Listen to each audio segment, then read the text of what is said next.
Hi, left, right out. I just wanted to go over a couple things. I know we talked about economics a lot. The inflation number, well, not inflation numbers, the CPI numbers that recently came out.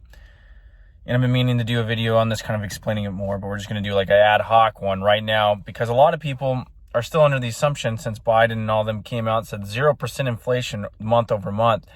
And there's a lot more to that number than meets the eye. And I'm a data-driven person, but when we look at some of these numbers, like I've said before, CPI is a highly manipulated number. So is the PPI to a certain extent, a lesser extent. It's more realistic number. So that's the producer price index, which is typically been higher than the CPI. So you look at either there's been a lot, so either the CPI is off or there's a lot of margin compression, happening. Anyway, when we delve deeper into those numbers, what you see is the energy complex, or, the energy portion of that CPI was, significantly lower.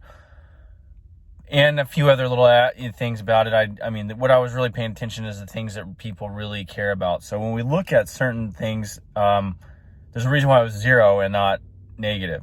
And it'll probably be revised up slightly, I'd imagine. I don't know. But if you look at food prices overall, you're talking about over a 1% month over month increase. When you look at, what was the other one? Oh, housing, that's a 0.5% increase, I believe.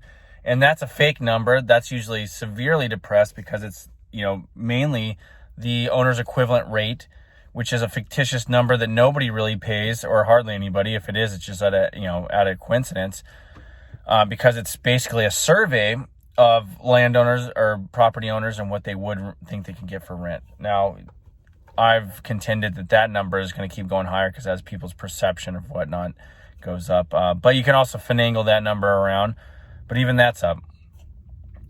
So instead of taking a real rents, which you can get that data, real rents out there and using that data, which is more than 0.5%, that's still going up at an astronomical rate.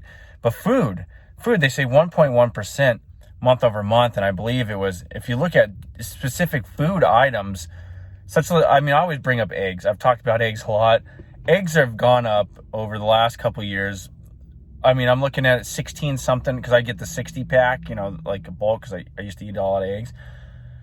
Well, that thing over the last 2 years, or I'd say a year and a half, let's say, has gone up over $10. That's over 100%.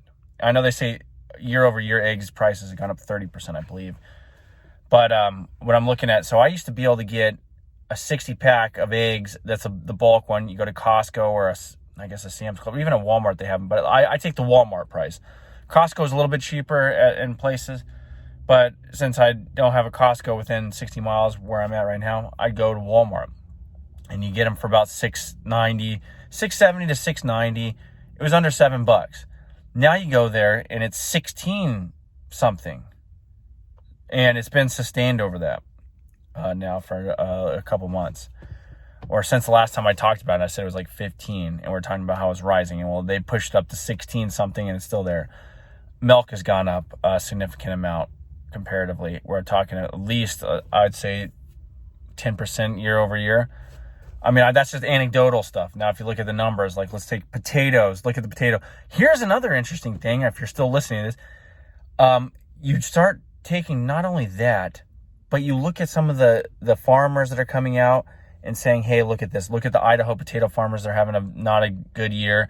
They've warned about potato prices continuing to increase. Right now, they've increased year over year and month over month. You take the poultry industry, anything to deal with eggs. They had, the avian flu that wiped out millions of turkeys and whatnot. We haven't even seen the ramification of the turkey crop when it comes to Thanksgiving. But it will happen. And you've had a lot of birds die and had to be killed off. So you have that as well. Now you have people coming out there warning about the cotton crop. And here's another anecdotal evidence, but I've talked to a lot of people around where I'm at about the corn crop. The corn crop, for some reason, and I've talked to more people than one because, anomaly, it happened when I was driving past a large cornfield. And I noticed that there was no cobs on the stalks, which I've never seen before. And I've been around corn, but maybe just being in a different part of the country than here, Maybe that's something that they do. That's my thought. It's like, well, I mean, usually you knock these things down with a combine and you harvest corn, but there was no cobs. So I talked to somebody that has cornfields, and they're like, yeah, they just never put on cobs this year, so we're just gonna knock the stalks down and feed them to cows.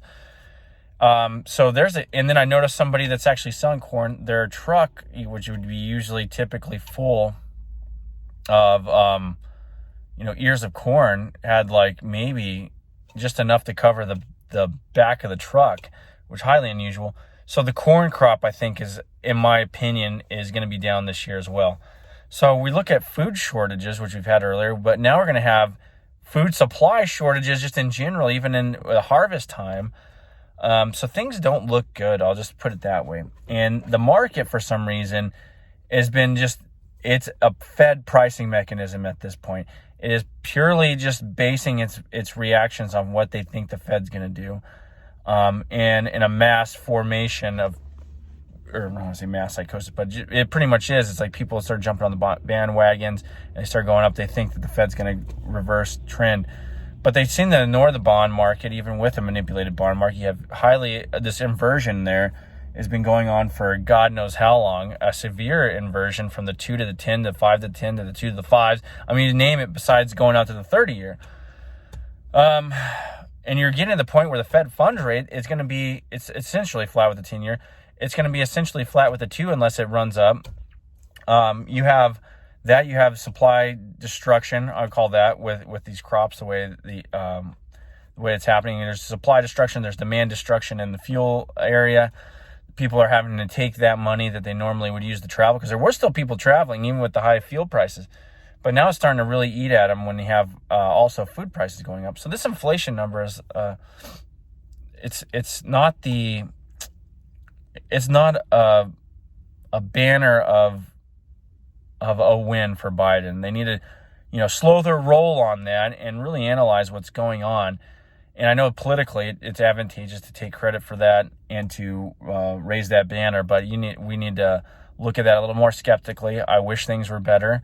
I wish the Fed would do things. I mean, I just looked at their balance sheet. Again, it rose a little bit. They're barely doing anything. We're 3 months into QT, and there's hardly anything going on with their balance sheet. You look at consumer credit, that's still expanding. So you look at the differential between the Fed fund rate and even the CPI.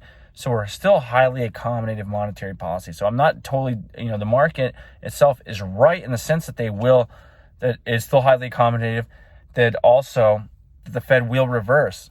They will. I just don't think they will anytime soon because, in the near future, because the market's going up. Because what that does too, there's these little reverberations. One, CPI number didn't go down year over year.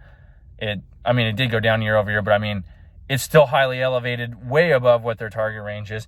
Two, every time the market goes up, it gives them more justification for raising rates even more. The market, for some reason, thinks if things get better, if inflation the CPI number gets tamped down, and we have moderate growth that the Fed's going to go back to easing, which in the past, what the Fed has always wanted to do is ease up to more of a natural rate, even these guys. But anyway, point being is the numbers aren't as good as they say they are, and there's a lot more things going on underneath the hood of this vehicle. There's also supply issues going on with the food. There's also interesting demand destruction when it comes to fuel and other services that people normally would do, but they're now taking whatever money they can. Either they have to go through getting credit, or they go through and just stop eating out, stop doing certain things in order to pay for food and shelter. So there's a lot of things going on in the economy that you're not going to hear on CNBC. They just bring the drum beaters there and try to get the market to push harder. And it seems to be working at this point, but a lot of people are going to get hurt over this. Another interesting thing is Michael Burry just sold everything that or all of his stocks anyway, besides like one. And he was part of, a big part of the last financial crisis. And I'm not saying I agree with him on everything, but when I like to take even people I disagree with, I look at what they're saying and kind of analyze it. And his case is fairly profound. for that. If you look in the past, last couple of years, him talking about it, talking about his thoughts on what's going on and relating it to other large, impactful economic situations that have happened in the recent, I call it the recent, with the last 20, 30 years. But anyway, I'm going to leave it there. Talk to you later. Peace.